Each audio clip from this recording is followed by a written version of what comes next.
Assalamualaikum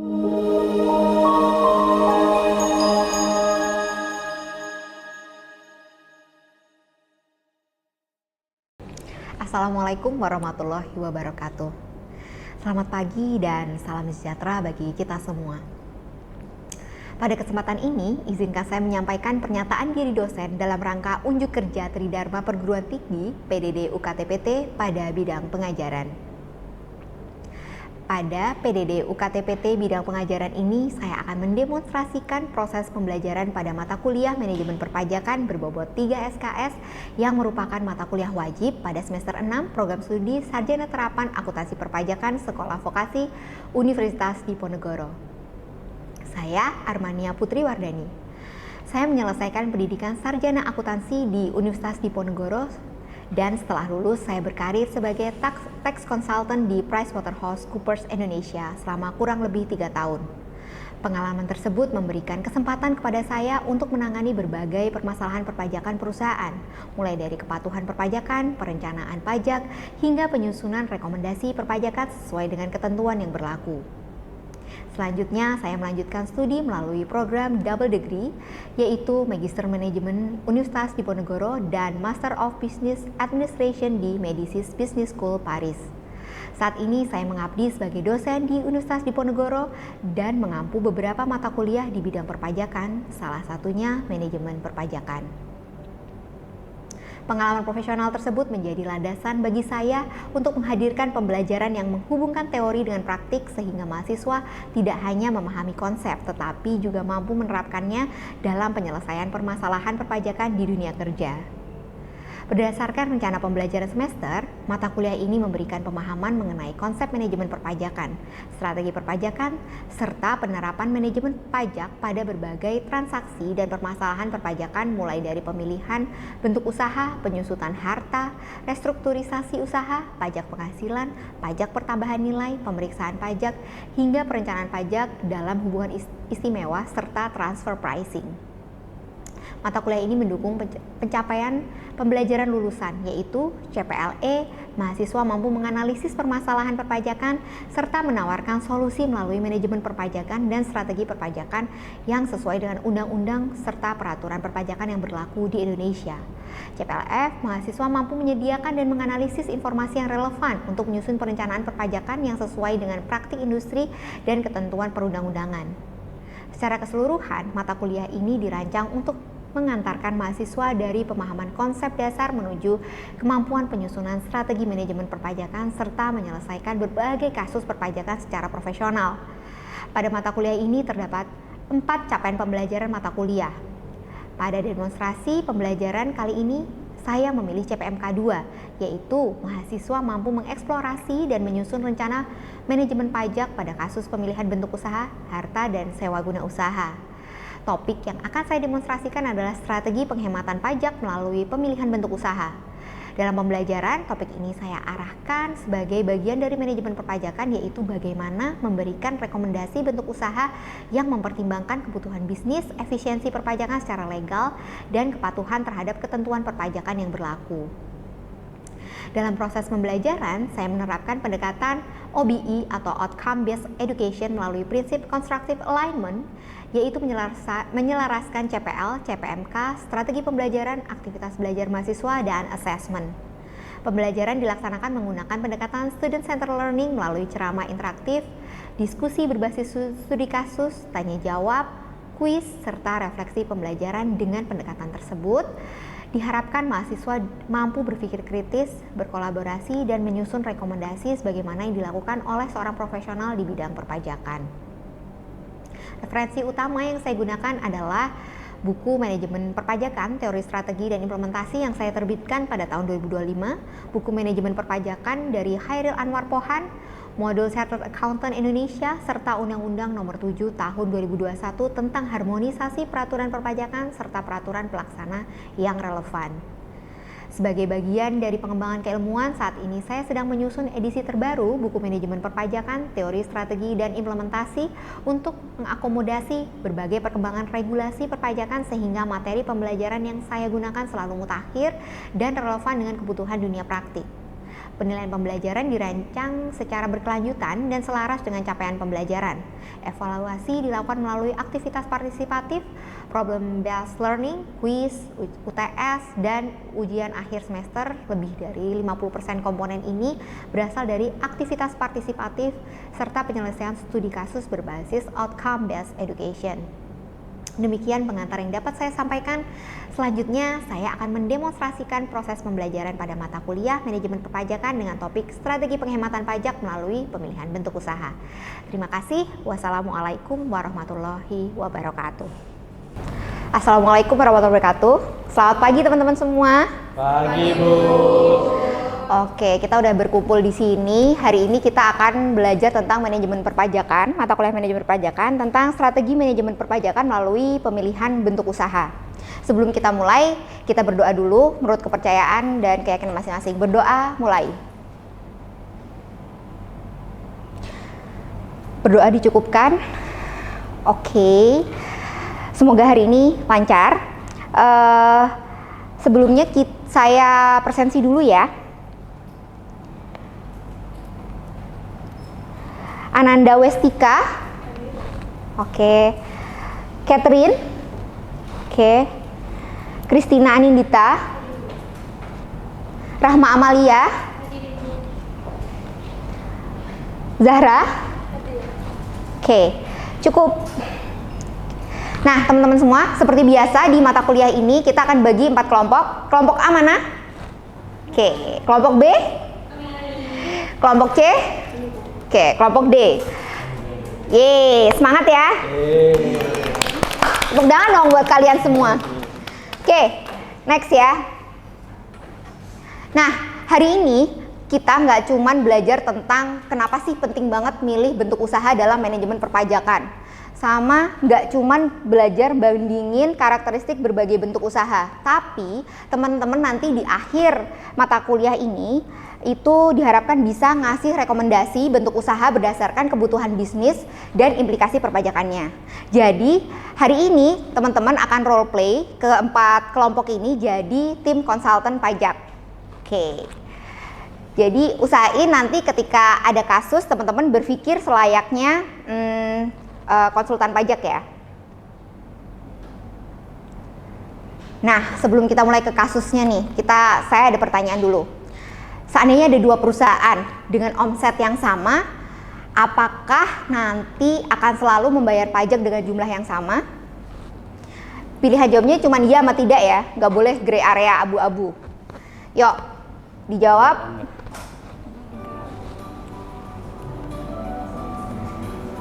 Ada 30 detik buat diskusi dulu.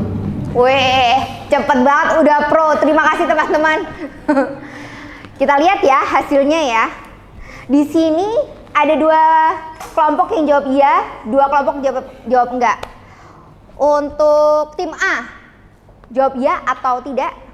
Dari tim A menjawab tidak, Ibu.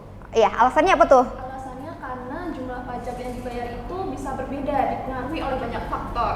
Nah, salah satu faktornya adalah pemilihan bentuk usaha seperti CV, PT, dan koperasi yang memiliki kewajiban pembayaran perpajakan yang berbeda. Oke, tepuk tangan dulu dong buat tim A. Sekarang yang jawab no. Dari tim apa? Yang jawab yes, maksudnya jawab yes. Tadi no dulu ya dari tim A. Sekarang aku coba tim D, yes atau no? Yes. Oke, alasannya apa nih? Kami pilih yes itu karena di situ tertulis bahwa kedua perusahaan itu omsetnya itu sama. Oke, jadi sesederhana karena omsetnya sama, jadi bisa jadi jumlah pajaknya sama. Tepuk tangan dong buat kelompok D. Oke, dalam dunia profesional atau bisnis itu wajar banget ada perbedaan pendapat. Yang paling terpenting adalah bagaimana kita sebagai konsultan itu bukan mana nih jawaban yang paling benar, bukan. Tapi mana sih yang paling cocok sama bisnis mereka, gitu ya. Oke. Nah, di sini kita akan perjelas lagi nih pakai studi kasus. Jadi kita bisa lebih kelihatan lagi bagaimana cara mengakomodir kondisi si klien. Klien profilnya, teman-teman bisa baca, sebuah perusahaan bernama Kopi Nusantara didirikan oleh 2 orang. dengan modal awal 800 juta dengan target berkembang menjadi franchise dalam 5 tahun dan perkiraan omset 6 miliar per tahun yang berencana menerima investor. Nah, di sini bisa dilihat client profile-nya. Selanjutnya buat didiskusikan, sebagai seorang tax consultant, bentuk usaha apa yang akan Anda rekomendasikan? Tadi kelompok A udah sempat singgung ya. Ini tuh tergantung bentuk usahanya Bu, bisa PT, CV, koperasi, yayasan, usaha perseorangan, meskipun omsetnya meskipun mungkin modalnya sama gitu. Nah sekarang klien nih udah tunjukin nih, aku punya modal segini. Nah aku rencananya kalau udah bisa berkembang, nanti aku juga kepengen dapat investor. Kira-kira yang cocok sama aku apa ya? Gitu. Silahkan didiskusikan 30 detik.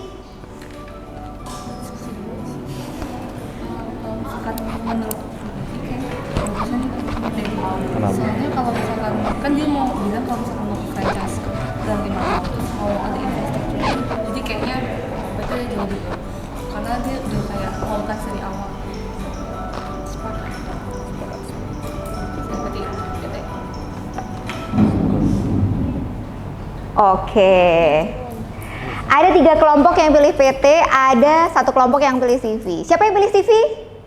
Oke, tepuk tangan buat kelompok B. Ini nggak ada jawaban benar apa salah ya.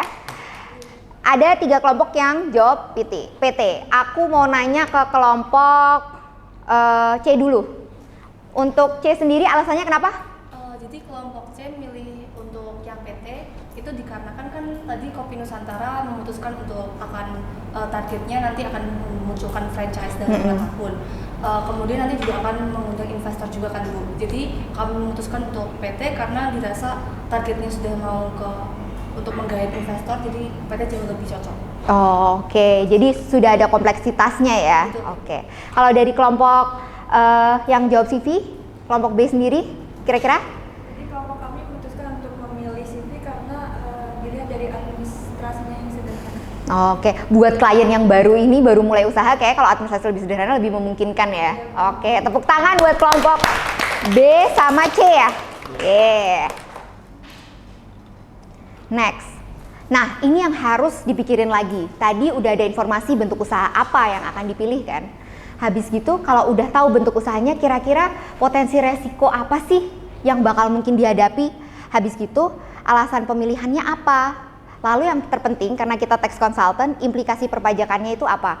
Karena sebenarnya ketika nanti seorang klien itu punya usaha, dan dia pasti kepengennya sustainable dong. Kalau dalam akuntansi kita namanya going concern. Kalau nanti di dalam perpajakannya yang namanya sustainable itu berarti harus ada kepatuhan itu sendiri supaya dia aman. Setelah itu dari perhitungan omsetnya resiko-resiko apa yang harus dihadapi. Jadi ini yang harus teman-teman pikirin. Nah, ketika tadi teman-teman udah lihat bentuk usahanya apa, terus kira-kira implikasi perpajakannya apa. Nah, sekarang teman-teman sebagai tax consultant-nya nih, analisis sebelum memberikan rekomendasi, seorang tax consultant itu perlu mempertimbangkan apa sih kira-kira? Di sini bisa dijawab lebih dari satu ya teman-teman ya. Apakah tujuan bisnisnya, apakah jumlah pendirinya, apakah rencana ekspansinya, kebutuhan investor, atau kepatuhan perpajakannya. Silakan didiskusikan. Waktunya 30 detik seperti biasa. Kalau menurutmu semuanya kenapa?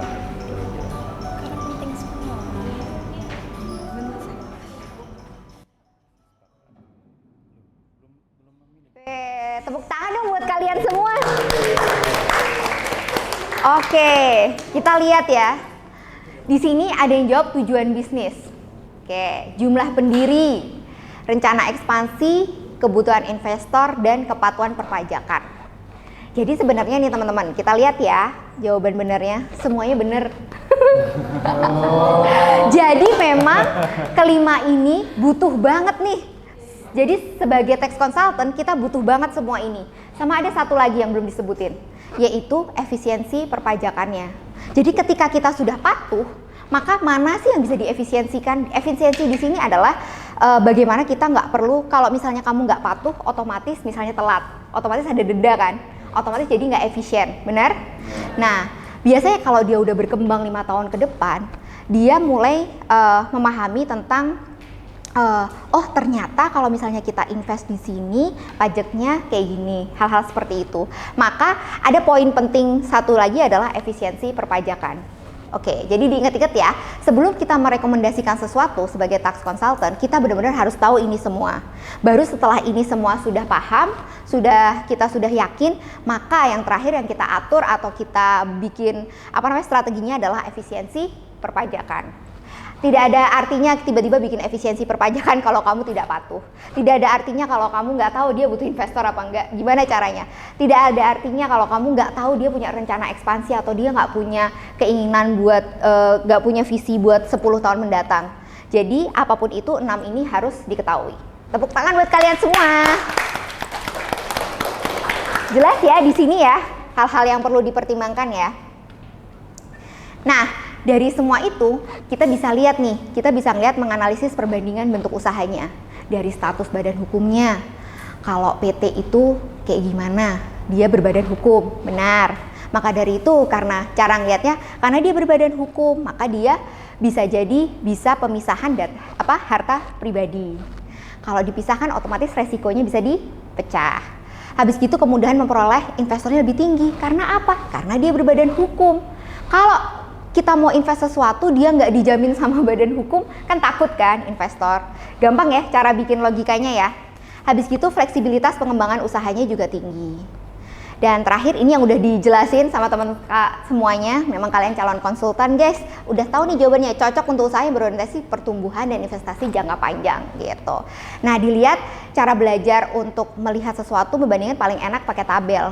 Kita bisa lihat CV. Kalau CV tadi benar, kelompok C ya tadi ya, kelompok B tadi memang lebih sederhana, cuman tidak ada badan hukum yang mengikat, tapi justru itu jadi administrasinya lebih sederhana.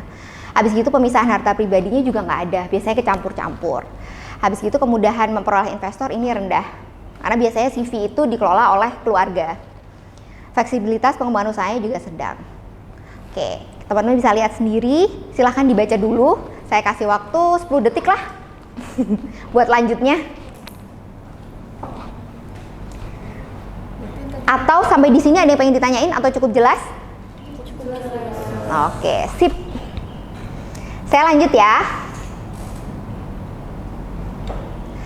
Nah, lanjut nih, masih case tadi yang tadi.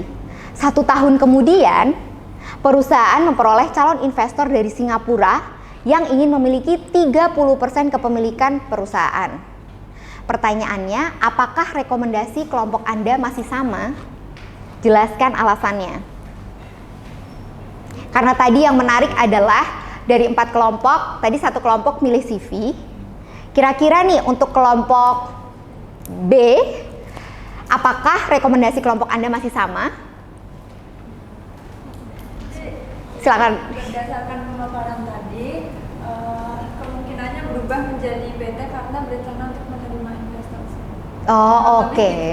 Oke, sip. Tepuk tangan buat kelompok B. Yeay. Jadi nanti sebagai tax consultant kita memang harus bertahap untuk mencari logika berpikirnya ya teman-teman. Untuk itu makanya kita belajar bertahap. Jadi tidak ada jawaban benar atau salah di awal sampai akhirnya kita tahu informasi utuh si klien itu kayak gimana. Oke. Ini udah bagian akhir dari mata kuliah ini, dan untuk hari ini teman-teman semua coba ambil secari kertas, disiapkan dulu. Nanti kita akan jadi refleksi buat pertemuan selanjutnya.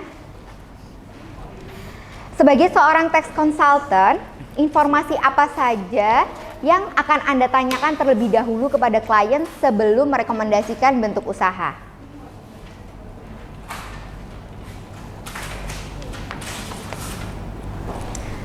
Saya kasih waktu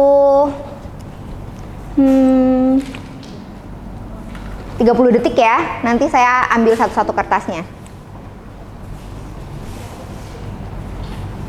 Usahakan jawabannya dalam 1 kalimat ya. Jadi nggak usah panjang-panjang. Karena kan biasanya kita ambil keputusan tuh harus cepat. Dan semakin simpel jawabannya, maka semakin paham kamu akan mata kuliah hari ini.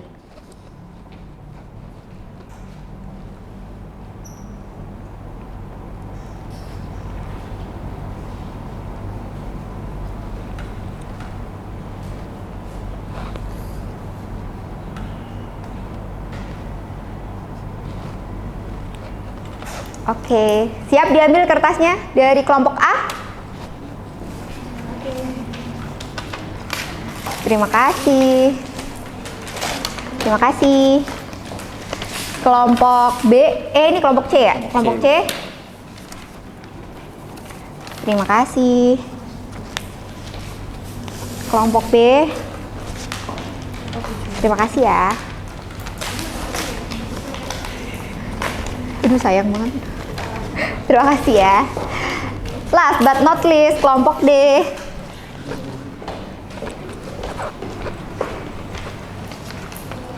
Sudah semua? Terima kasih. Oke, nanti ini akan saya baca dan kita akan bahas di minggu depan.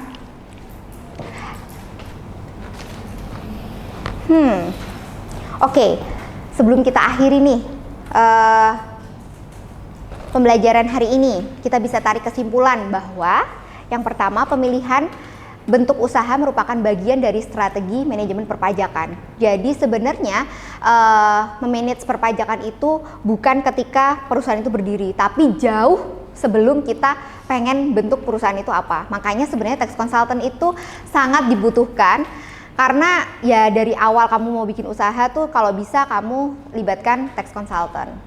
Selanjutnya, rekomendasi yang diberikan harus mempertimbangkan apa aja tadi? Tujuan bisnis, aspek hukum, terus efisiensi perpajakan, kemudahan memperoleh investasi, dan oke, tepuk tangan buat kalian semua. Oke teman-teman, sebelum saya akhiri kelas hari ini, adakah yang pengen ditanyain atau masih kurang jelas? Cukup? Aman? Oke, terima kasih banyak ya teman-teman untuk hari ini. Semoga apapun yang kita pelajari hari ini memudahkan kita untuk bermanfaat ke orang lain. Terima kasih kalian sudah berpartisipasi aktif dalam mata kuliah hari ini. Semoga kalian makin dimudahkan untuk belajar dan dimudahkan juga untuk bermanfaat ke orang lain. Wassalamualaikum warahmatullahi wabarakatuh. Waalaikumsalam warahmatullahi wabarakatuh. Terima kasih teman-teman. Yeay, kita lihat siapa yang